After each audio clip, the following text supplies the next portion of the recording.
Hello and welcome to Rankadvertiser Podcast, where we inspire, enlighten every single listener every single day.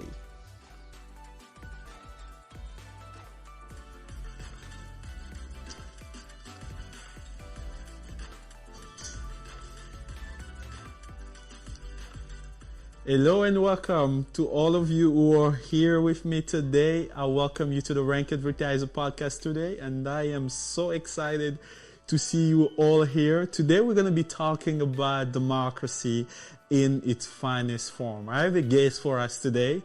The name of our guest today is Beth Baska, and we're going to be talking about democracy. For those of you who don't know Beth, she's a 20 years veteran of marketing advertising, and she spent her life building business, and she is also retired as a realtor as of 2011, which she loved doing while partnering with her mother. As an independent entrepreneur for the last 13 years, Beth has dedicated her life to helping others exceed by building global network of consumer online. She currently leads a team of over 19,000 people in 7 countries.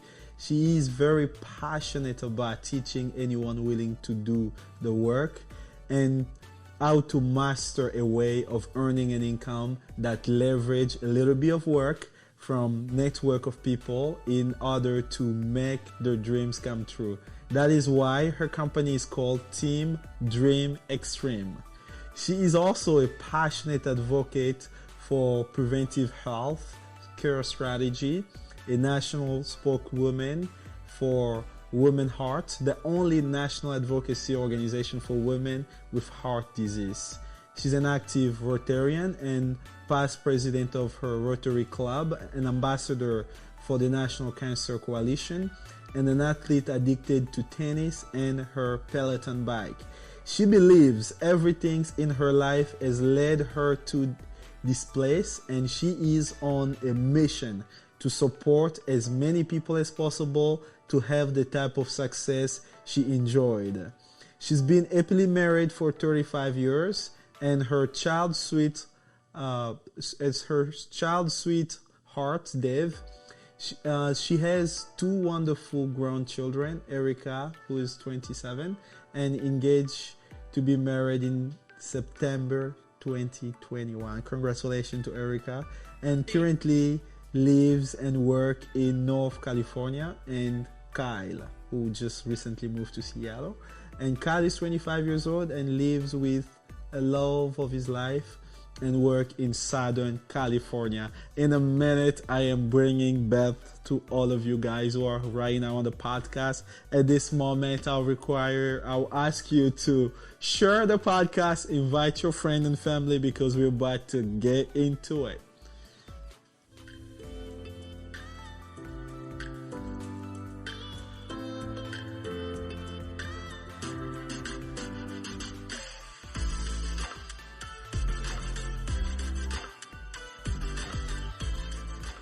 Welcome. Without further ado, I am calling for Beth. Hello, Beth. How are you doing today? Hi, Glory. I'm great. How are you today? I am doing amazing. I'm doing very well. How is life? Oh my gosh. Well, I'll tell you what. It's been an interesting week to say the least. You know, a week ago Wednesday was a very different experience for most of us in this country, and certainly for people across the world who were observing what was happening in our Capitol building. So really excited about our topic today, because democracy is something that, has a very different meaning for a whole bunch of people in our world and, again, across the country. I'm really excited about a chance to share what that can look like, and what I have found, which is truly democracy in its finest form. So happy to be with you. I am so happy to be with you today, because democracy is something that is affecting all of us in our country across the world, democracy is a big thing. My first question to you, Beth, is what does democracy mean to you? Once you hear the term democracy, what do you understand by it? Yeah, so what it means to me is equal opportunity for everyone, literally everyone. Anyone who has a background in anything, it doesn't matter, right? And it doesn't matter our backgrounds or our education or the color of our skin or, where we've come from in this world, right? It means that everyone is given the same opportunity to be successful, and success is really defined based on what individuals choose, right? So for me, democracy is all about not only obviously operating from a place of equality, for sure, but really from a place of choice. Because if everyone is given the same opportunities and everyone is given the same choice, then really the common denominator that can separate those things is education. And so that's the piece that I really enjoy, is working with people from all walks of life, from all nationalities and from all backgrounds, and be able to allow them and encourage them to participate in an open door that everybody starts at the same place in the same time, and everyone's treated exactly the same way, and we all get to run together and lock arms. So yeah, democracy to me means everybody gets to play to win together. Perfect. I'm glad to hear that. And this month we saw some incredible thing happen in the U.S. Capitol. So what was your take on it? Seeing what happened in the U.S. Capitol, what was your reaction? Significant disappointment at first, followed quickly by shock and just disbelief that we were actually watching something occurring in our own country, with people carrying flags and emblems of things that really haven't had a place in our society for a very long time. But they've been unearthed. They have been allowed to and encouraged to come to the surface again. So we had an opportunity to see, in my opinion, a dark side of our country. And particularly a dark side of our country that is being, the flames of that reality are being blown upon by the leader of our country. So it was shock, it was disappointment, and then it was feeling incredibly badly for our youth, because for them to get to sit at home or hear about it on the radio or whatever social media platform they happen to be on, and see what was happening, it was literally our government was being attacked, and not something in my lifetime I never thought I'd witness. Same here. I never thought that one day I would see people go in the Capitol and really destroy things. I was just shocked as well. I was like, man, what's happening? And I was just also amazed with the people in the Senate, their leadership, the way they just still wanted to proceed with their work. I was like, man, this is quite a remarkable mindset to be, no matter what, we are going to do what we are called to do. And it was very touching to see that there were still people who wanted to do their duty, and watching that, it was very, very, very interesting. And I was like, man, no matter what, if you get to do something for the country, you must do it, no matter what happened. And for the people who are in the other side of the aisle, who wanted Mr. Trump to win, but who suddenly are not happy about it, what would be your message to them in relationship to this topic of democracy? What would you tell them?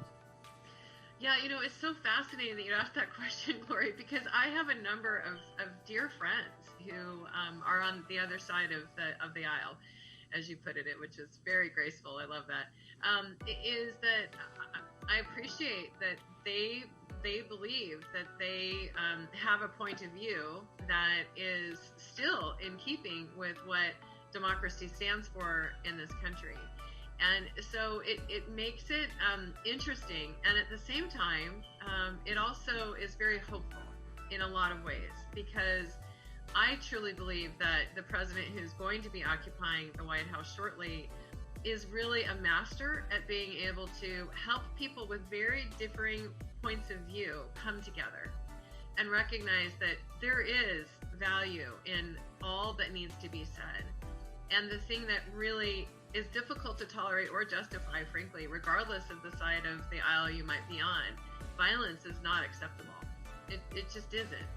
I mean, we're not designed to be a violent society. We're a leader in the world, or at least we have been, of peaceful demonstrations, of being able to, yes, definitely voice your opinion and voice it loudly if you feel like you need to, but at the same time doing it respectfully so that everyone can be safe and everyone can, again, voice where they're coming from, because it's important. Everyone needs to have their voice.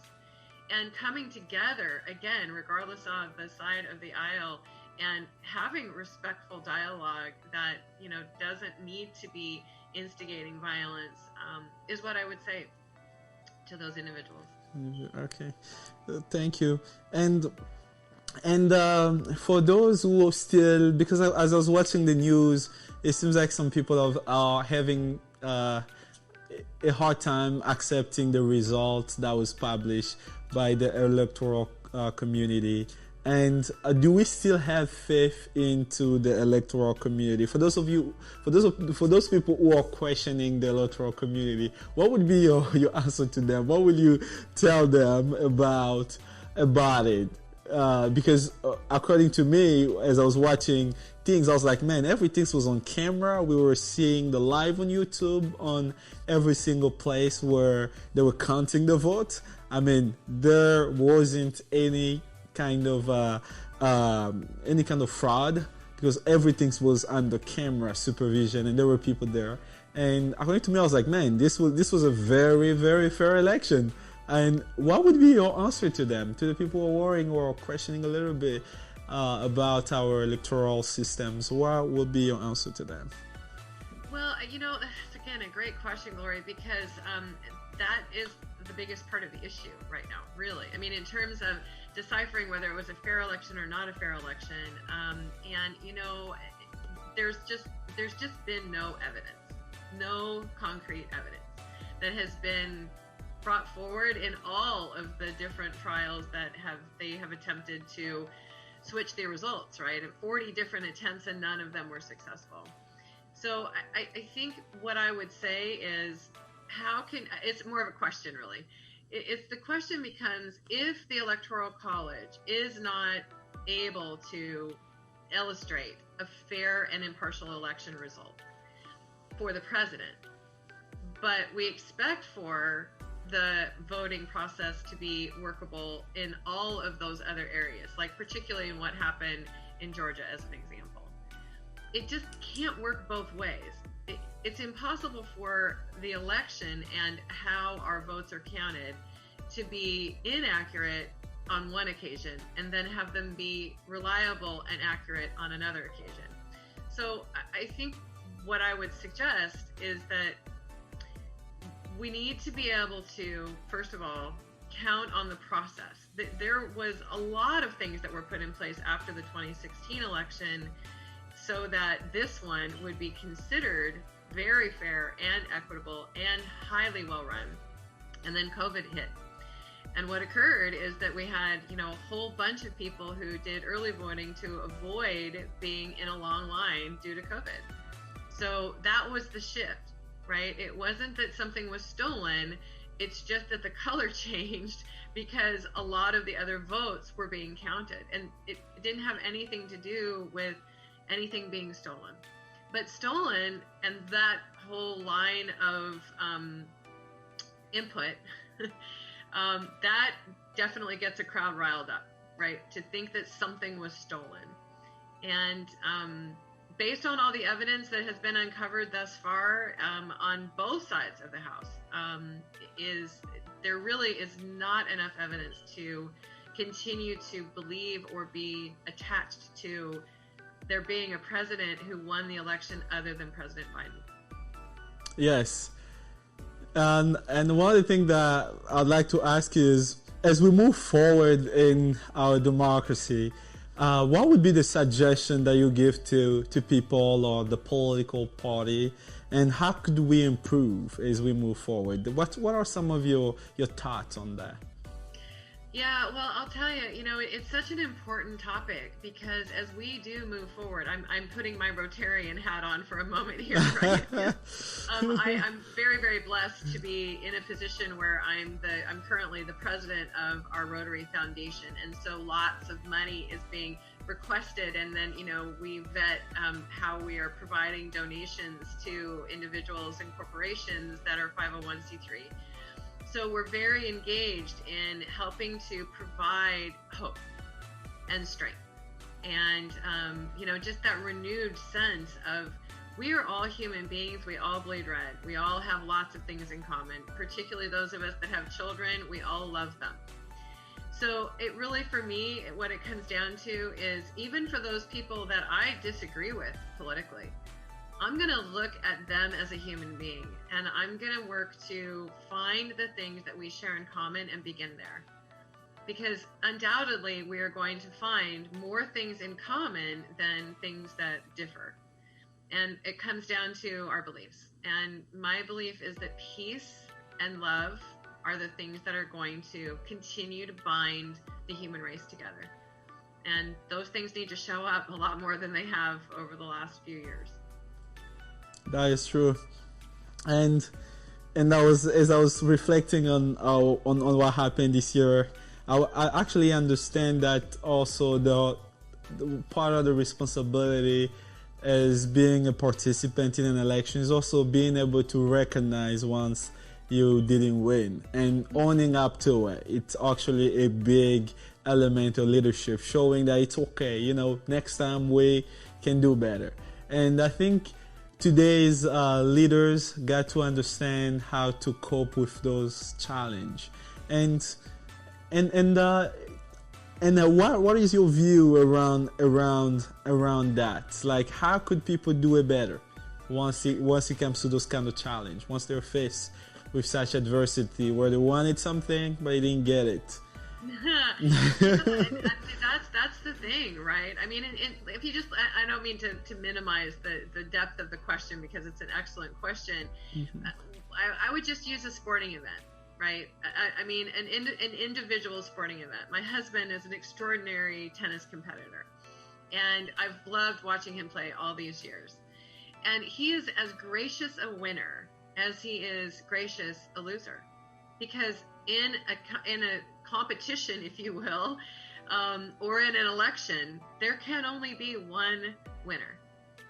So I agree with you completely that leadership is as much about how you handle winning and doing it just as graciously as you do losing. And it doesn't make you a loser to not be the one who is chosen for a particular event or a particular competition, whatever that might look like. But I think really a person's character, at least in my way of looking at it, you need to be able to be both in order to be endeared as a leader, because both of those things are going to happen on occasion, because not everybody wins every single time they put their hat in the ring, right? It's just unrealistic. So yeah, I mean, I do think that as we move forward as a country, having leaders who have a history that can be demonstrated, where they have faced and confronted loss and difficulties in their lives and done that with grace and dignity, it will be an important part of the criteria moving forward when we elect our current leaders and then the leaders that will follow. Yes. And what would be some of your advice for those people who are not, let's say they're not politicians and right now they're faced with adversity? What would be your advice to them? How could they surmount the tough time, the tough moment? Yeah. Well, I'll tell you, there are a lot of those right now. I mean, there are a ton of people in our country and across the world who are unemployed. And it's very scary to not have a job. especially when you love to work, especially when you love to contribute. And that's been a part of how you define yourself. And so one of the things that I love to do, and I have enjoyed doing it for a very long time now, over 13 years, is really helping people set themselves up with a mindset that says, look, I have the ability. I am enough. I am worthy of whatever it is that you desire and whatever it is that you dream about and want to create in your life. It's not necessarily only limited to a job, and what I refer to that often, which is not always true, but more often than not, unfortunately, a job stands for just over broke, because we're working and we're trading time for money, and unfortunately, money has a tendency to run out before the month does in many situations. So what I love to be able to help people recognize is that making the mind shift from, I'm going to literally trade my time for money, instead of doing that, I'm going to leverage money so that it works for me. And doing that is something that sets people free.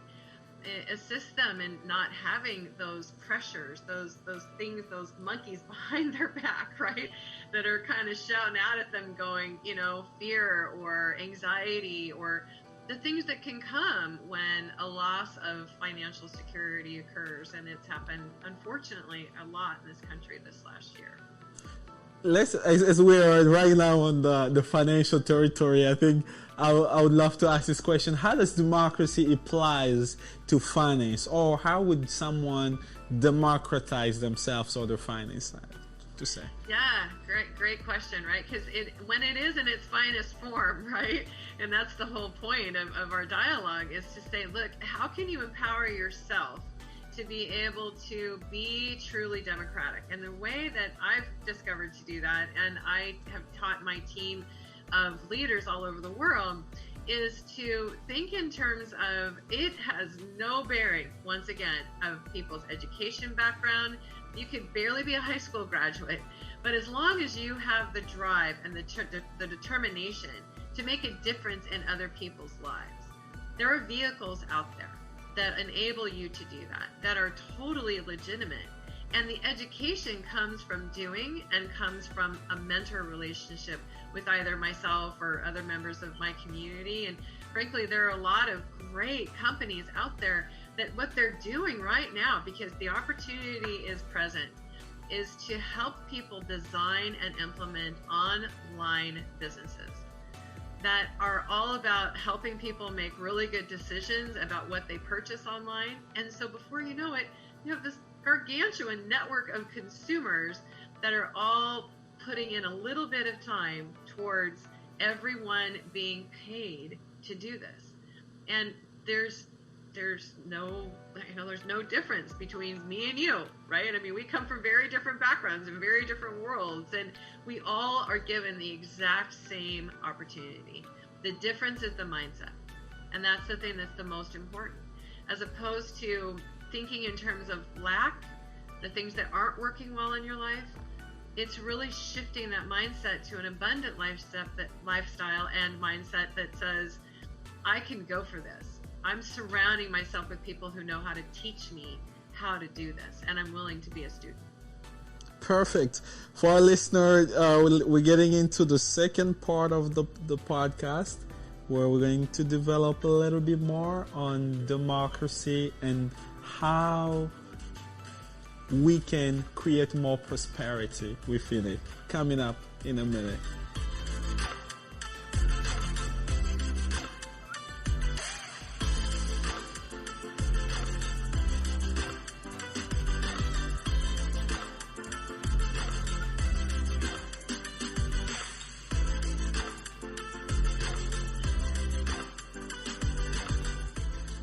Welcome back to all of you who are here. Welcome to the Rankadvertiser Podcast. Today we're talking about democracy at its finest form. This is the second section of the podcast.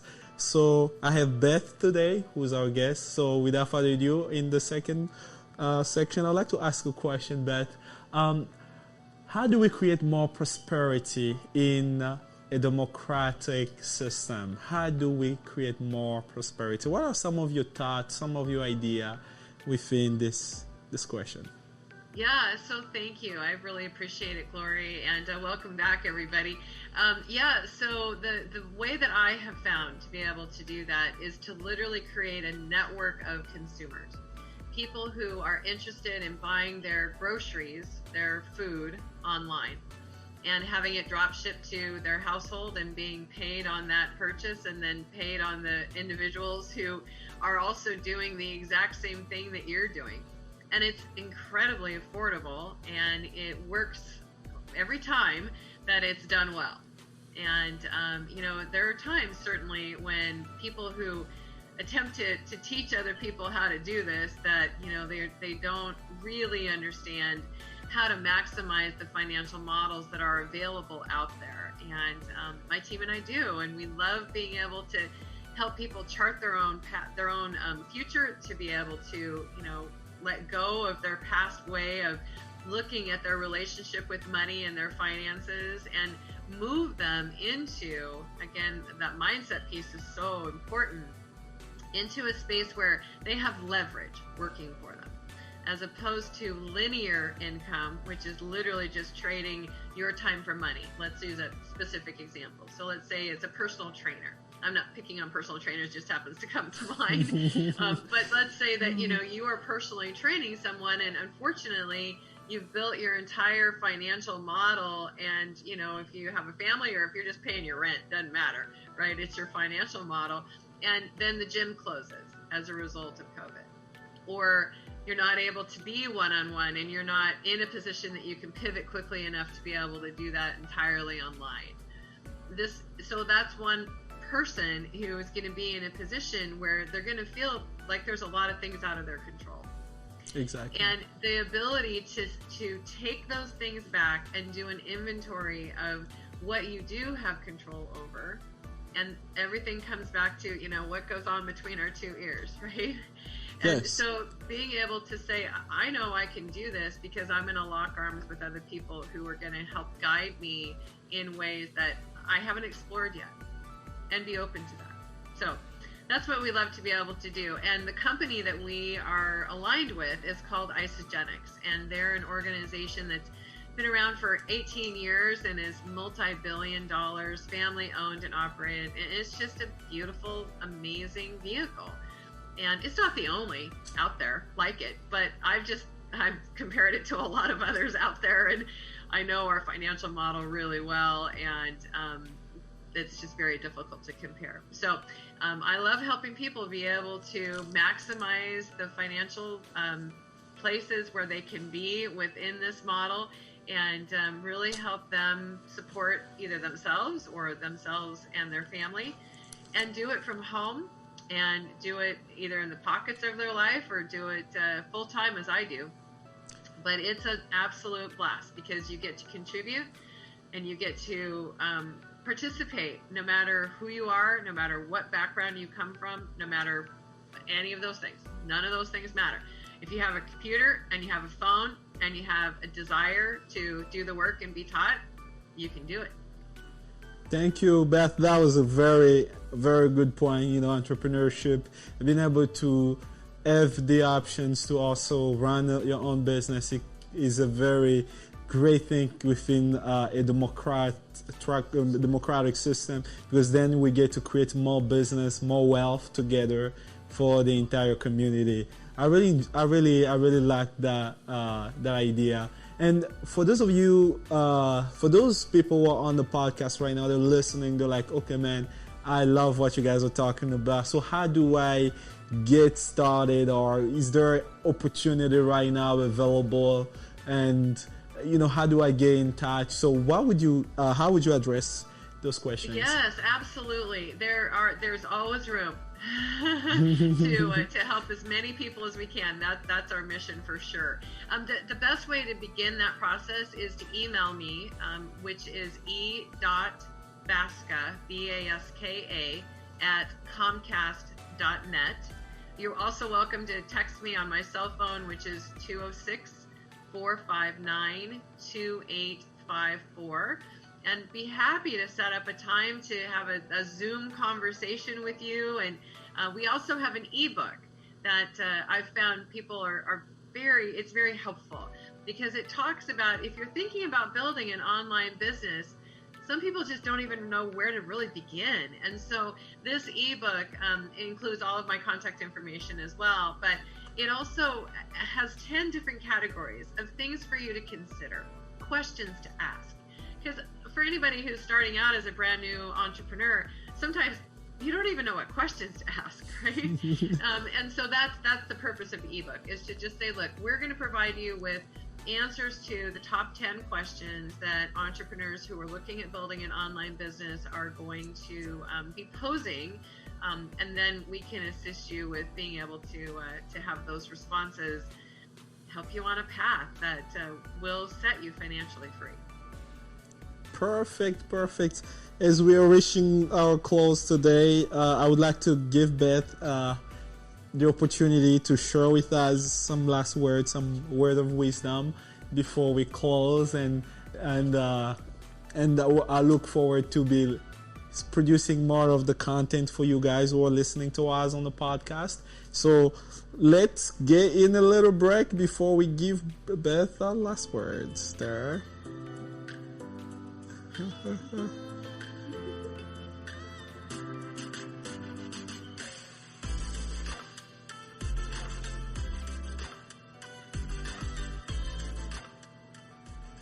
Welcome back. So we have Beth right here. Beth, what are some of your thoughts as we are wrapping up on our topic today of democracy in its finest form? Well, first of all, I just want to thank you, Glory, for an opportunity to do this together. You know, I really admire your spirit and your dedication to impacting people's lives in a positive way. So it's a privilege to get to partner with you like this. And thank you also to the people who are participating out there. We just so appreciate being able to be in communication with you. So a couple of my closing thoughts would be, have faith. Believe that you are going to be okay. Your family is going to be okay. And be willing to step out maybe of your comfort zone a little bit. And be willing to, continue to participate in podcasts like these that are there to be supportive of who you are and who you're going to evolve into, as we all navigate together what democracy is going to look like in the future. And we have opportunities that are very real and very consistent, that will allow you to build your own future and create your own economy.